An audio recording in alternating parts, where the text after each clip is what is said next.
You're listening to the Rainmaking Podcast, hosted by high-stakes headhunter, author, and professional speaker, Scott Love. You're listening to the Rainmaking Podcast, and this is Scott Love. Thanks for joining me on the show.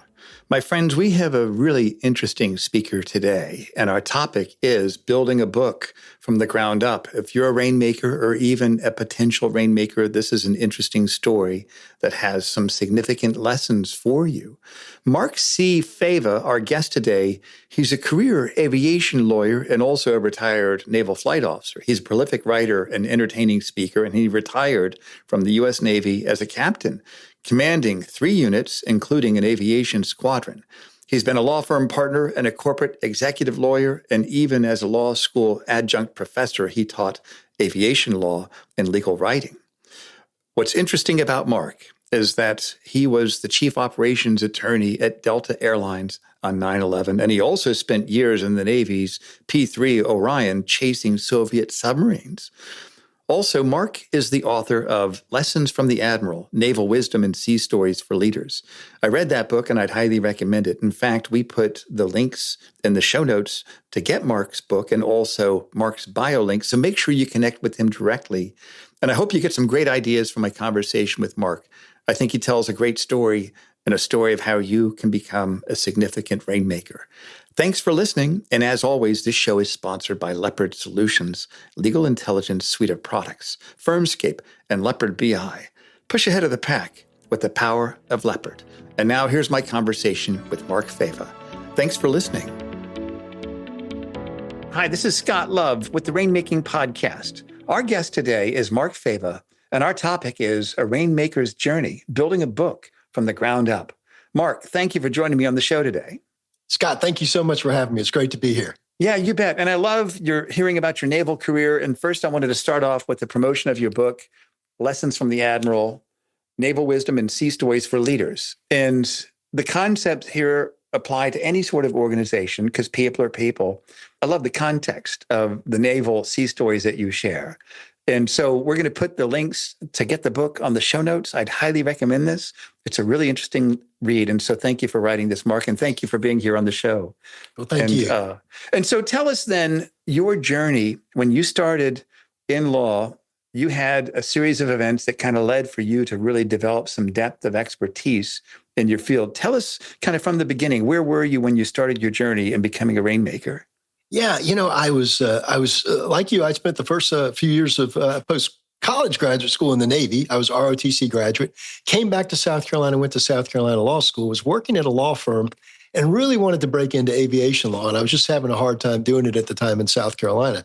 And a great friend of mine who was a Naval Academy graduate, who actually was at Delta Airlines at the time, called me up and said, "Hey, Mark, you ought to come work for the law department at Delta." I went back to my wife and said, "We ought to go do this." And she said, "Absolutely not. I don't want to go to Atlanta." And needless to say, 30 days later, I talked her into it. And we took the risk and I left Charleston and we left my home of Charleston and we went to Atlanta to work for Delta Airlines. Yeah. And what happened there? Yeah, it was fascinating. 41 days later, 9/11 happened. So everything I promised my wife about, quality of life, 9-to-5 corporate job, travel benefits, different home, work, life balance, was all turned on its head. But, fascinating time because I was the chief operations attorney at one of the world's largest airlines in the middle of the biggest crisis in history. Wow. What was going on during that time in the legal department there, Mark? It was fascinating. I mean, we all remember, those of us old enough to know exactly where we were when it happened. I was actually with the general counsel at a conference. We were at the Renaissance Hotel right there on the runway. We were talking to our corporate security managers.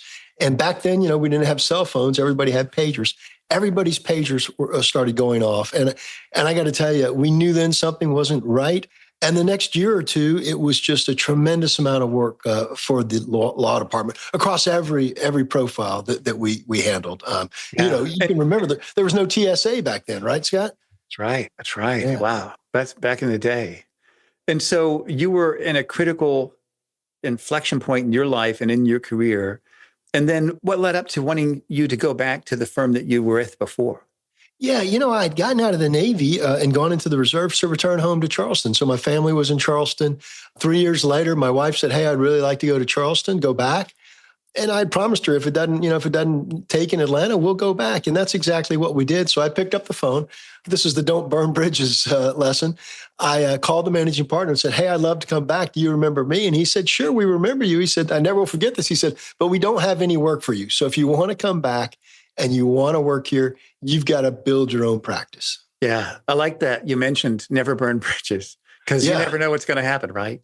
Yeah, absolutely not. Yeah. So you went back, you'd already earned trust because you were working with people there before, but you had to start from zero.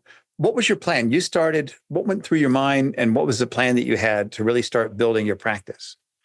Yeah. So I figured, I could leverage all the people I met. We'd all gone through 9/11 together. So I knew all the lawyers in-house at all the other air carriers. I knew all the lawyers at the major insurers in New York City.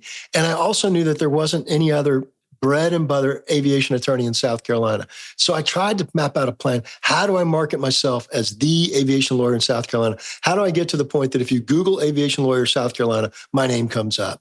Writing, speaking at conferences, doing a bunch of non-billable stuff and maintaining those relationships to create that image. Let me kind of break that down then. Did you have a written plan? Did you have like a written business plan when you started all this?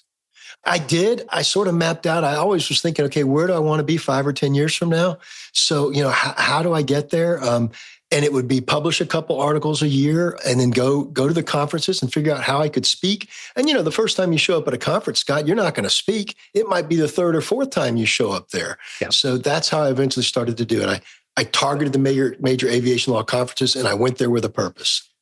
That's great. So you targeted them. You had a real clear plan of which conferences you're going to go to, and you knew you might have to go to attend before you can sit on a panel or speak at those. And tell me about this. I personally think that what you just said, that's the golden secret that a lot of people don't do, which is go to the show, go to the conference. I've got a friend of mine who's an expert witness consultant, and he'll find out where the conferences are for his niche. And many times he won't go to the conference. He'll just sit in the bar, and he'll just chat up and have conversations with the people. That's the low budget way to do it too. I guess that works also. Absolutely. So what happened at these meetings before you were selected to speak at those? What did you do during these meetings to really accomplish your goal? Well, a couple of things. Always get the list of attendees before you go. Oh. So, man, you actually target the people you want to meet, right? And everybody's wearing a name tag. Everybody has a picture back then, even still on LinkedIn or on their webpage, and figure out who are the people you want to meet when you're there. So it's very purposeful. But then volunteer once you're there to help it next time. And I never will forget, I was on the American Bar Association Air and Space Law Forum. That was where the people were that liked airplanes. And I said, "How can I help?" And they said, "We'd love you to help. Next year, we need somebody to be the donor solicitor, the person who calls up everybody and asks for money." Absolutely worst job, right? But you know what I said? I said, "Sure, I'll do that. Absolutely, I'll do that." And how did that shift? How did that change the equilibrium in that organization? I had a real good friend recently remind me of this, and that was the formula: give first before you ask. Yeah. So I was giving. I got to know the people. I did a great job at the worst job. I got, every single donor renewed. They came in at higher levels. They could depend on me. And within 3 years, I was on the board of the ABA for Space Law Forum. Yeah. That's a short period of time, isn't it, Mark? Yeah, it was phenomenal. And then the fourth year I'm speaking. And the first time I spoke, get a load of this, it's Friday afternoon at 3:00. But that's okay, right? Because I'm speaking. And that's great. And then you can tell everybody you spoke at that conference, you put it on your website, press release, et cetera. Yeah, absolutely. So this is interesting. I appreciate you going into the detail on there, because I think there's several lessons where identify which groups have the people you want to connect with. Were these groups, were the client prospects, did they come to these conferences also?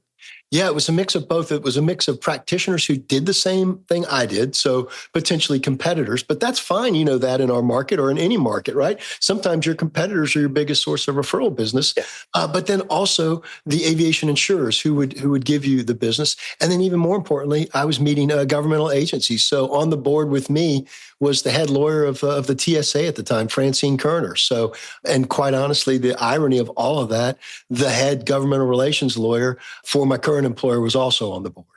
Wow, that's great. What a great network. And I love the fact that you jumped in. I'll take the hardest job that nobody wants. You do a good job with it. I mean, anything that connects to bringing revenue in, people really like. And so I think that was a smart way to do that. Was there any inflection point in that life cycle of your involvement in the association that you think, oh, that was a pivotal moment? Was it actually doing that work of the fundraising? What do you think? Yeah, I think it was just, you said it earlier, Scott. I think the most important thing is find the people that like the same thing you do and hang out with them. And then once you feel comfortable, the first time I went to the conference, 6 or 7 o'clock, the first day, everybody's going out to dinner and they all have pre-existing meetings with each other. And I didn't. So I was like, how do I get to the point where even before I get there, people are calling me to go out to dinner? Yeah. And when you get to that point, you've got the relationships. And you don't even have to ask for the business. At that point, they say, hey, I know the guy in South Carolina that's the aviation lawyer. We'll just give him a call. Yeah, that's great. I like the fact that your goal was to be number one in this certain region too, where you know where that lane is that you're working to. One thing I also think with conferences like you talked about, when people go to conferences, they go to do business, where you can be putting a shrimp on your plate and see what do you do? Oh, I work in the aviation. Oh, really? We're looking for somebody. We should talk. I mean, it can go that quick at conferences I've seen. There was one prospective client where she'd been dodging me for months and months and months on LinkedIn. And then all of a sudden we're at a conference and our eyes connect and she looks at me, oh, I've been meaning to talk to you. Let's talk while we're here. I mean, it was that quick. So I really think that's a smart idea to really look at that. Now, let me ask you this about your writing, which is the other component of building that thought leadership. Sure. Tell me about that. What were your goals when you started writing? What were your goals in that regard? The goal was to make myself an expert. In other words, like you just said, same thing for the conference agenda.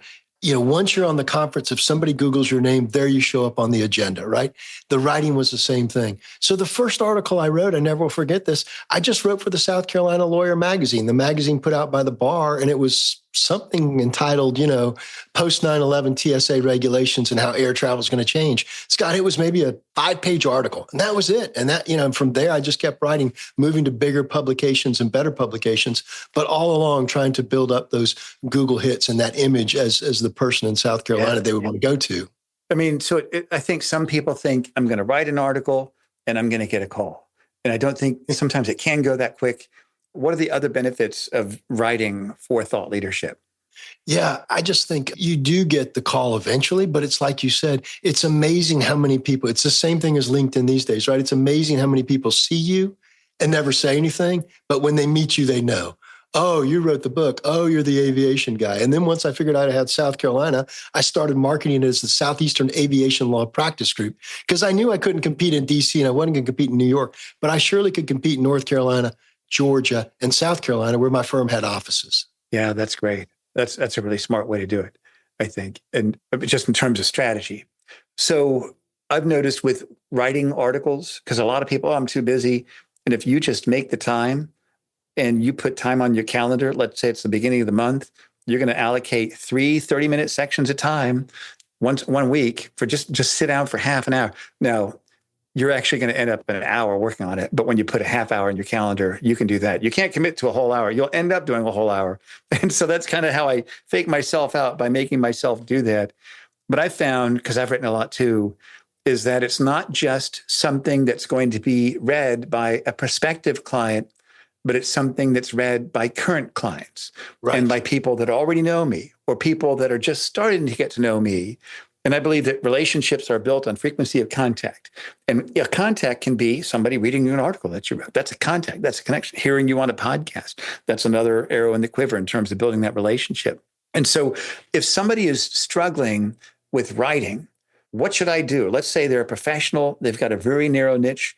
Where do you think they should start? Should they start with writing something? Should they start with where they're going to get it published? Where do you think they should start in terms of their writing journey, so to speak? Yeah, I would just start with the publications that are of interest to you. And it doesn't have to be the world's number one premier law journal or the best journal for your profession. It can be anything small. It can be just an op-ed on somebody's blog and just send it to them and see, say, hey, I like how, what you're publishing. I'd love to get published.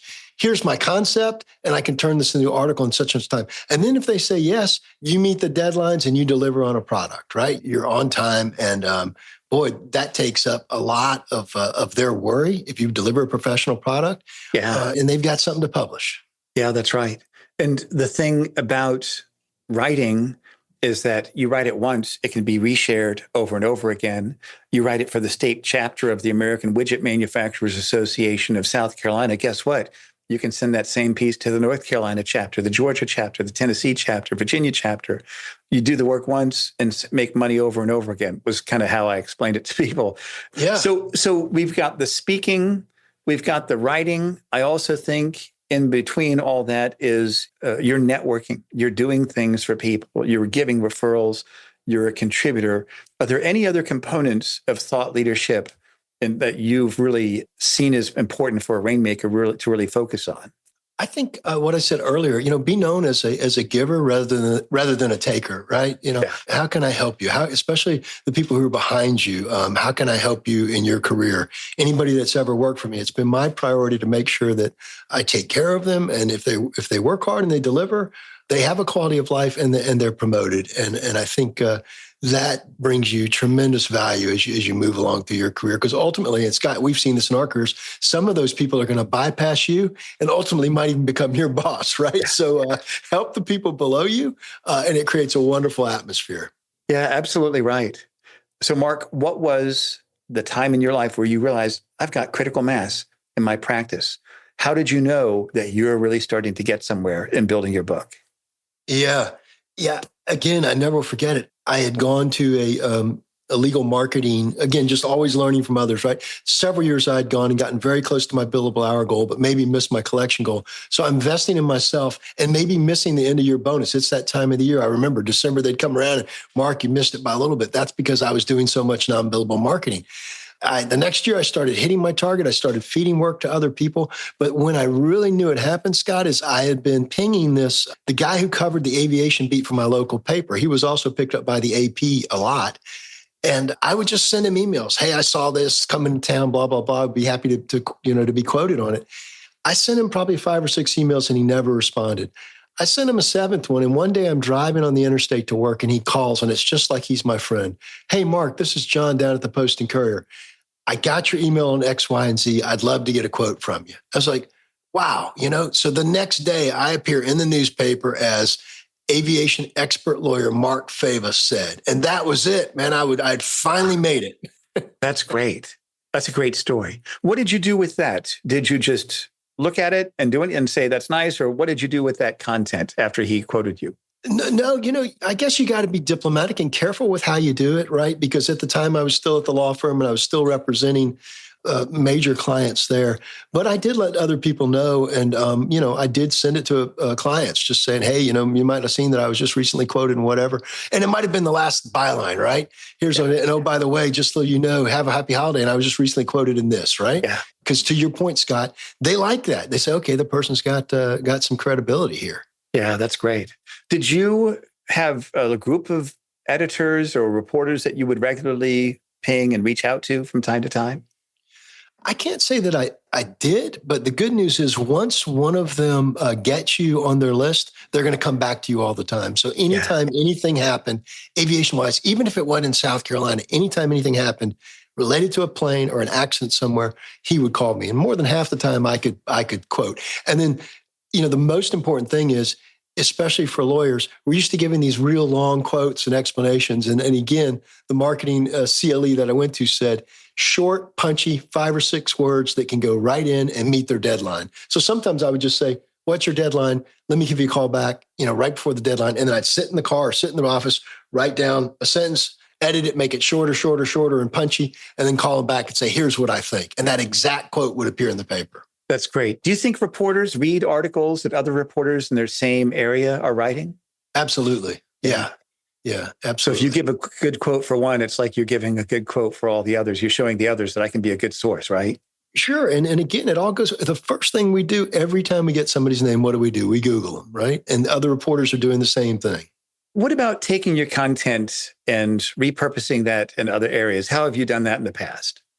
Well, you just mentioned it. Ironically, this morning on LinkedIn, I talked about just going to the federal court party, and I included in the comments an article that I'd written 2 years ago about everything I'd learned as a federal judicial law clerk, And guess what? I published that 2 years ago, but it's still relevant today, to your point, Scott. You can always repurpose that stuff. Yeah, that's great. What do you think the pitfalls are that most people fall into where they really need to avoid stepping into them in terms of client, developing that brand of client of expertise? Yeah, I think especially if you're at the firm and even in the corporate world, you got to be mindful of what you're saying, right? You can't willy-nilly say a bunch of stuff. I mean, the plaintiffs bar can be a little bit more vocal than a defense bar or corporate lawyer. So you have to be mindful of what you're saying and the topic you're being asked to speak on, because sometimes you just have to say, I really can't talk about that. Yeah, right. I get that. So as we bring our time to a close, Mark, let's say you're coaching someone on client development. Yeah. On building that brand of expertise, becoming a rainmaker, building a book. What would be 3 action steps you think they should start with to really start implementing the ideas that you shared with us today? Yeah. In summary, I would just say, look, follow your passion. For me, it was aviation law, right? So even though I went to a firm first and it didn't have an aviation law book of business, I took a risk. So that's leaving Charleston and going to Atlanta. Lo and behold, 9/11 happens. The second thing we've talked about, find the people who share your passion, right? So find the associations who share your passion for whatever topical area you want to work in. For me, go to the aviation law seminars. Sometimes I would do it out of pocket at my own expense, but it makes work fun because it's the same people that are telling the same stories that you like. And then the third thing is just make yourself an expert. It's not up to anybody else. The firm marketing budget might help you, but you're writing on your own time that you talked about. You're speaking a lot on your own time, non-billable time, but you're investing in yourself. And I think for me, that was the most important thing because at the end of the day, it got me where I am today. Yeah, that's great, Mark. Well, thank you for being here on the show. I really appreciate you sharing your wisdom, and I'd love to have you back on in the future, and hopefully we can stay connected, Mark. Thank you so much for being here today. Thank you. Thank you for listening to the Rainmaking Podcast. For more information about our recruiting services for international law firms, visit our website at attorneysearchgroup.com. To inquire about having Scott speak at your next convention, conference, sales meeting, or executive retreat, visit therainmakingpodcast.com.